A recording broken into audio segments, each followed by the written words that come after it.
Hello, everyone, and welcome to the CFL Dynasty League podcast. I am your host and Commissioner Steve. It is week 4, a great rivalry week in the books. Lots to go over from last week, and the matchups were, exciting to say the least. There's some movement in the rankings. We're going to go through the newest power rankings. There's been a little bit of a change there, too. We got injury updates. Oh my goodness, some teams are in trouble. And we'll go through our pools as well. We had a couple pool winners already as of week 3. So we'll give you guys an update in this session as well. We'll go into our fantasy preview. We got some good games to highlight this week as well. It could be, 4 weeks into the season, make or break time for a few of these borderline teams, maybe myself included, but we'll get to that in our fantasy preview. And in our DGen Alley segment, the Commish Locks, we got some more good ones from Stu this week, and we're actually going to go through what a pleasant run of victories Stu was on in the Commish Locks last week. So all of that and more to come in this week's episode of the CFL Dynasty podcast. Strap in, turn up the volume, and get ready for our fantasy review. Well, let's kick off the fantasy review with last week's game of the week. It did not disappoint. This was one of the highest scoring games of the week, and it really did come right down to the wire on the Monday night, where in the end, actually leading the whole time, but in the end, the Banditos did take out Ev in our game of the week, a score of 137 to 129. Ev looked like he was on the right track, coming back on Monday with pick of the draft this year. I think that goes without saying. Jaden Daniels putting up 36 points, but only to match Brock Purdy on the Banditos side, putting up a stellar 35 points, most of that coming from Jawan. If you've been following the waiver report, we'll get to that later this week too. But a pretty big quarterback shootout between Purdy and Daniels for these two teams, but it was the Banditos taking home the victory, well-deserved. They were actually anchored by second highest scoring player Cole Kmet. We all saw that breakout coming, and that was enough because Rashid Shaheed, the player that I was most sad about Banditos signing 2 years ago, put up a goose. 0 points for Rashid, but Banditos still able to overcome. Evan did not play enough tight ends this week, and I think that was his downfall, but still looking good in the early goings. So game of the week, another good one. It was Ev just narrowly losing to the Banditos. Congrats. Next up, we'll switch over to the American Division, where Gronks had the free bingo space this week. Pretty decent showing from Lamar, and actually Jonathan Taylor was their top RB, although, again, Breece Hall, James Cook, and Jonathan Taylor, if only these guys had some wide receivers, I think they'd be considered for one of the top teams in the league. Who knows, maybe some moves to come in the later stages of the season for the Gronks. Hanging with Hernandez, it looks like Burrow's finally rounding back into form. End of story. Move on. A little bit to talk about these guys in the fantasy preview, so stay tuned for that. Wow, the USA division has it lucky. Moving on, Hildy and James, another pretty close matchup. We had a lead change in this one, and James ended up passing Hildy Sunday in the late games and never looked back, taking him out 138 to 117. A little better showing from Caleb Williams on Hildy's side. Justin Herbert, though, looks like he might not even play this week, did not put up good numbers. Jamar Chase rounding back into form, but that is the lone highlight for Hildy's team at this point. Run of bad luck for this guy, but maybe he can turn it around. Both these guys 1 and 2 on the season, so James finally getting off that 0. No thanks to Anthony Richardson and his 5 points, but Dak showed up last week and actually might be off to a good start this week with another good performance from Dak to start. Last week, though, James also had Derrick Henry go off for almost 30 points. Looked like that was going to be a good signing when he picked him up earlier this offseason, and it turns out it was enough to beat Hildy this week anyways. Rashad White, Mike Evans, Tampa needs to do a little bit more work to get James really going into gear here. He's leaning on Buffalo as well with Shakir and Kincaid, who maybe are starting to finally pick it up. Last matchup on the USA side was BK Whoppers, 151 to Italian Stallions, 129. Again, one of our highest scoring matches of the week. And actually, this one took home the honors for highest scoring matchup on the week. Not quite a bad beat, though. Stu needed a few more points late on in this one, but it just didn't come. And BK Whopper was able to come through with the victory on Monday. Josh Allen was the reason, 42 points. But Aaron Jones and Kyron Williams, a couple other good backs on that team that put up north of 20 each. Stu balanced scoring throughout the QB positions, leaning on Cousins and Stafford. We'll see how much long those veterans can anchor this team with Tua out. Although good news, maybe Tua not retiring. We'll see if that is going to come back to be the right choice or not. Stu obviously wants him to keep playing regardless of his health concerns. So he puts his fantasy lineup first and foremost. In this case, his fantasy lineup did not come first, though, losing out 151 to 129. Saquon, though, and Malik Neighbors, best wide receiver rookie this year. Don't think it's going to be A.D. Mitchell. Still a lot of season left, but I'm just going to take a guess and say Neighbors is going to be rookie wide receiver of the year. Again, looked good last night as well. Moving back to the Canadian division to finish off the last two matchups, it was another close one. The captains at working from Mahomes. I put out the congrats early to Mitch last week, and the reverse juju worked, coming out with a 109 to 90 victory on working from Mahomes' side of the ball. Derek Carr did turn back into a pumpkin. We thought it was going to happen, and poof, 10 points. Mahomes also looking very average, outscored by Justin Fields on this week in the QB battle. And the rest of Mitch's lineup, aside from maybe Drake London finally starting to turn it around, I wouldn't have played Mark Andrews and his 0 points, but that's something that we'll let Mitch take a look at that in the mirror as we move forward. Jameson Williams, another one, only 0.7, one or two targets. It didn't work out very good for Detroit last week. Captain side, Rashee Rice, dynamite, and that was about it. That was all we needed, 109 to 90. Last game, another high-scoring one, Nav and White Russians. White Russians taking out the champ, battle of back-to-back champs, actually. White Russian 143 to Nav 128. This one was not a quarterback fest either. Hurts and Stroud on Nav's side, under 20 points, and Geno and Deshaun Watson, 17 and 21 respectively. So this came from a more balanced attack on Chris's side. Singletary, Cooper, Metcalf, and Goddard with a big game himself was enough to overcome Nav's lineup. Wide receivers, pretty good, but not enough in this one. And speaking of wide receivers, why don't we transition into the last part of our review, which is the top performers through week 3, kicking it off with a 24-point effort, but maintaining the wide receiver 1 position is Malik Neighbors. Again, Stu with a pretty good pick on that one, as it turns out.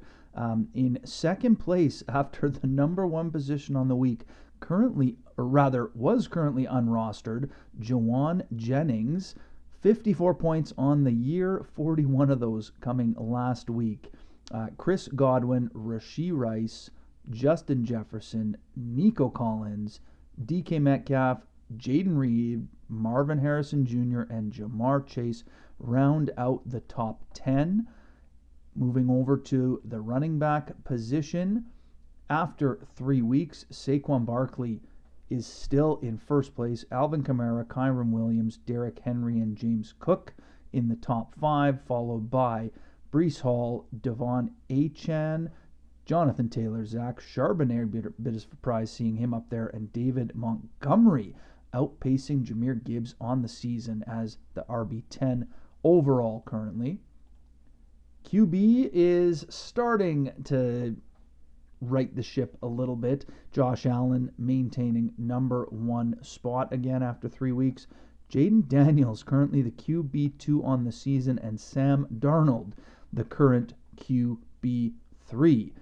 Lamar Jackson, Baker Mayfield, and Kyler Murray, followed by Burrow, Purdy, Prescott, and Hurts. So again, the familiar names starting to begin to creep back into the leaderboard at the quarterback position. I don't even know if it's worth going through the tight end position, but Goddard took the number 1 spot after a 27-point week. Mr. Consistency is Brock Bowers this year at number 2, and Cole Kmet into the top 3 after that 25-point performance. We don't really care about the rest of the tight ends. So after 3 weeks, there's a look at the top players. Quickly want to run through how the commish did on the picks last week. This unpredictable league full of parity and balance, it is never easy. We went 2 for 6 on the week again, moving to 7 and 11 on the year. Obviously nailed Gronk's over Hanging with Hernandez. James over Hildy, the other correct pick. But the Banditos snuck out the win over Evan. Italian Stallions could not overcome BK Whopper. Obviously, I knew I was going to beat Mitch, but I picked him just to be amicable. And then did not see Nav losing to White Russian. So a couple of falls there, but we're going to bounce back this week, of course. Going through the league overview now, we'll move over to the rankings. A quick look shows that 5 teams, 5 are tied in the Canadian division at 2-1. Chris, White Russian, the odd one out at 1-2, but a big win to get off the 0 last week. Over on the other side in the American division, Gronks and BK Whopper, the 1-2 at 2-1. Everybody else looking under 500, 1-2, 1-2, 1-2 for James, Italian Stallions, and Hildy. And then our friends at Hanging with Hernandez sitting at 0-3. The power rankings, a little bit of movement there as well. After week 2, we had Nav staying in the top spot. Ev going from second place down to third with James 1-2. James getting his first win of the season, moving into second place on the power rankings. Nav, James, Ev, your top 3, followed by Gronks, BK Whopper, and the Banditos, all at 2-1, rounding out the top 6. The bottom half of the tables have Italian Stallions, White Russians, and Working for Mahomes, followed by the Captains, Hildy, and Hanging with Hernandez. Total points for leader is the Italian Stallions. So Stu hoping for a little bit of course correction through the season. He's also putting up a ton of bench points as well. Not quite as much as our friend Mitch, who has 295 bench points versus 218. So Stu, just got to get the right matchup. You're putting up the points every week. And actually, Stu is our overall points leader as well as our points for per week. Hope you enjoyed that recap of the power rankings. We're going to move over into our pool recaps now. We actually paid out 2 pools already in week 3. The Captains taking home the loser pool and Working from Mahomes taking the TD pool. I hope everyone enjoyed that. It was pretty fun. We're going to plan for that every season, but there is a chance to do another one in the season. I'm sure we can easily reset the site if everyone wants to chip in $10 each. We will have another go at it. But our current weekly fun is the Bozo Bet. We went 2 for 5 last week, so the parlay did not hit.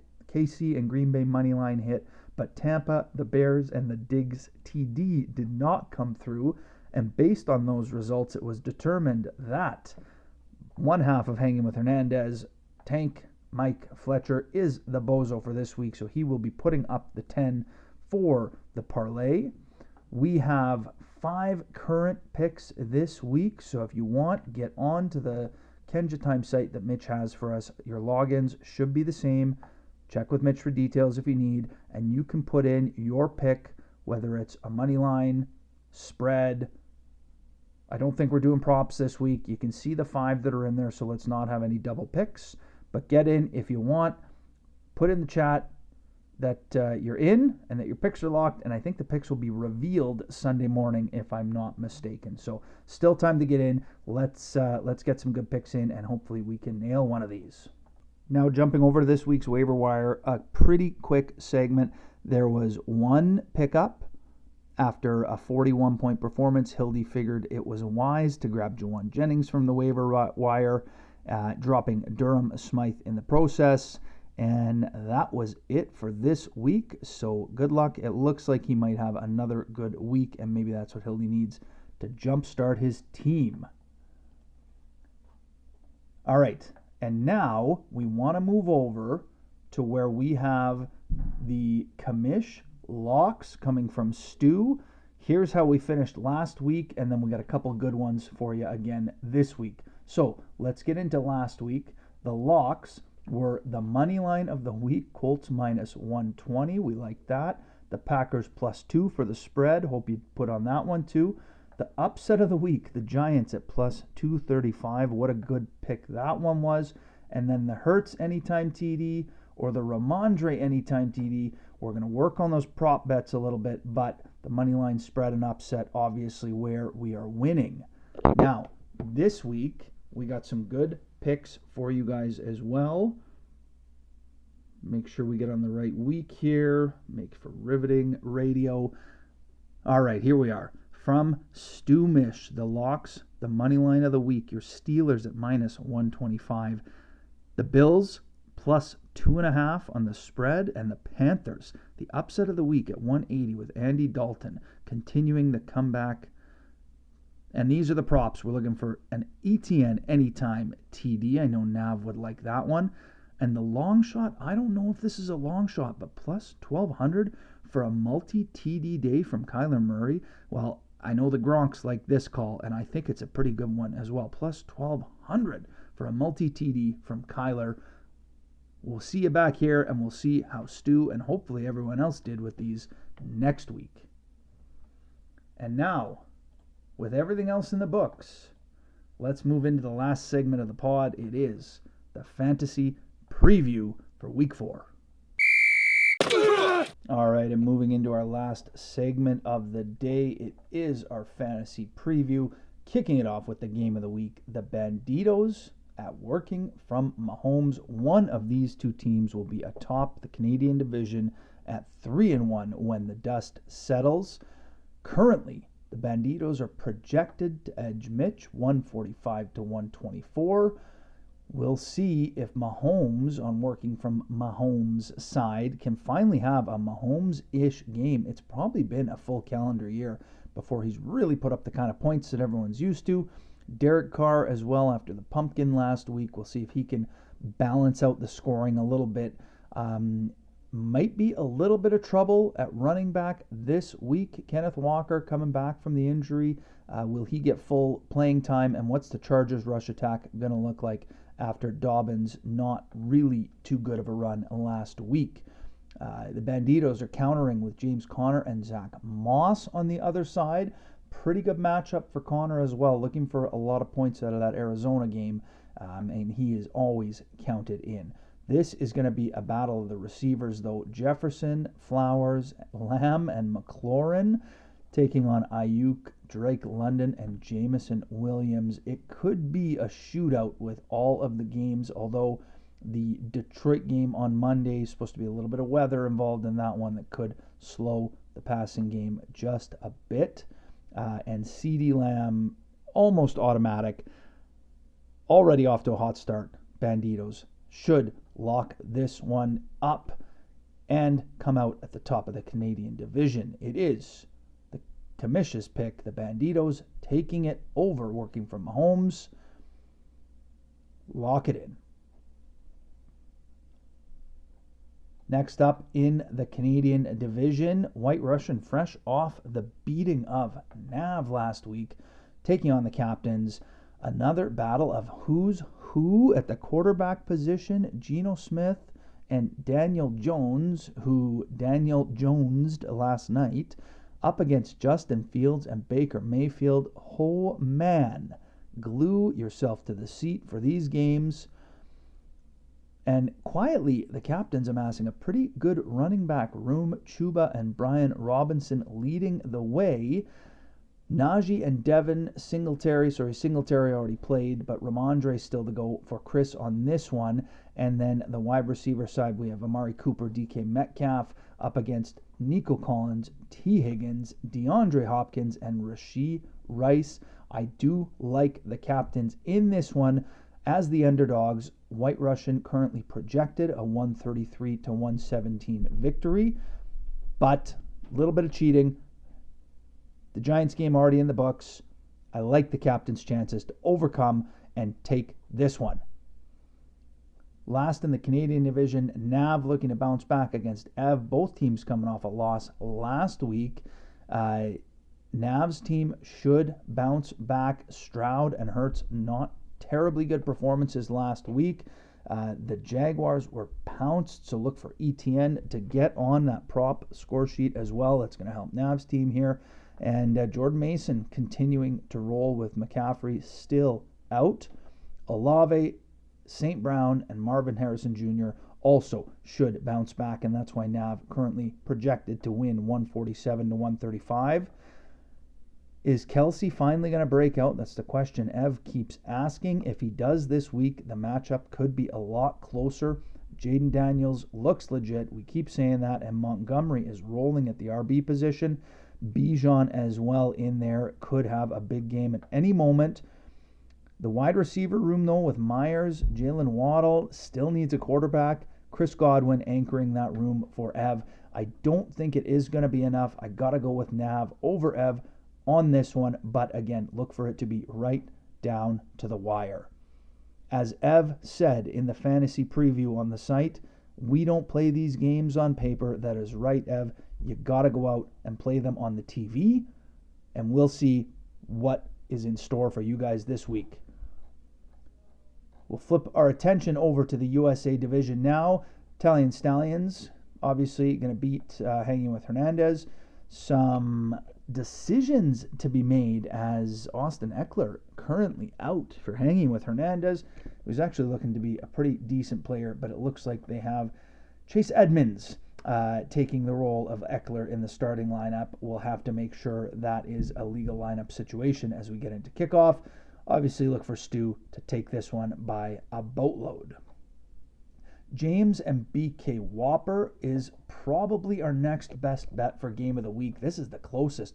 James currently a 3-point favorite, 133 to 130, but this one could go either way, and I'm actually going out on a limb. Sorry, James, the victory run isn't going to last. BK Whopper should come through with the 3-point upset on this one. Josh Allen is unstoppable, and Aaron Jones and Kyron Williams look like the real deal as well. I know you have Henry on the other side. Braylon Allen could score at any time as well, looking good for the Jets, but I think BK Whopper will take this one. Devontae Adams, Stephon Diggs, Jaden Reed, and Xavier Worthy. Probably too much for Mike Evans and Khalil Shakir to handle, especially the Diggs one with possibly Nico and Tank Dell out. It could turn into old school Stephon Diggs. Last game of the week, Gronks at Hildy, the current USA leader, and they should stay the leaders for another week, projected 141 to 113 over Hildy. The commish is going with the Gronks in this one as well. We like Kyler Murray for that multi-TD, and Lamar Jackson is Lamar Jackson still. The three running back tandem of Cook, Hall, and Taylor is really, really hard to stop, even if Tyreek Hill and Christian Kirk are struggling this year. So look for the Gronks to take it out. Caleb Williams continuing to take steps forward. Jamar Chase finally back on top of his game. And waiver superstar Jawan Jennings just not quite enough to get it done. But long term, with Bowers, Williams, Jamar Chase in the lineup, Hildy does look poised to finally make some noise, just not this week at least. That is it for our preview. I hope the games live up to the billing. I hope you guys enjoyed this episode. Again, don't forget, get on if you want to get in on the Bozo action. Hop onto the Kenja Time site. It's been converted. And let me know in the chat if you guys want to do the loser and TD pools up again. We can run them through starting next week even, as soon as that. $10 each would be the ask, and we'll hold on to that. Babit still carried over, so maybe that'll get paid out here. And as always, another exciting weekend of CFL Dynasty League football coming our way. Thanks for listening, and the commish will see you on the next episode.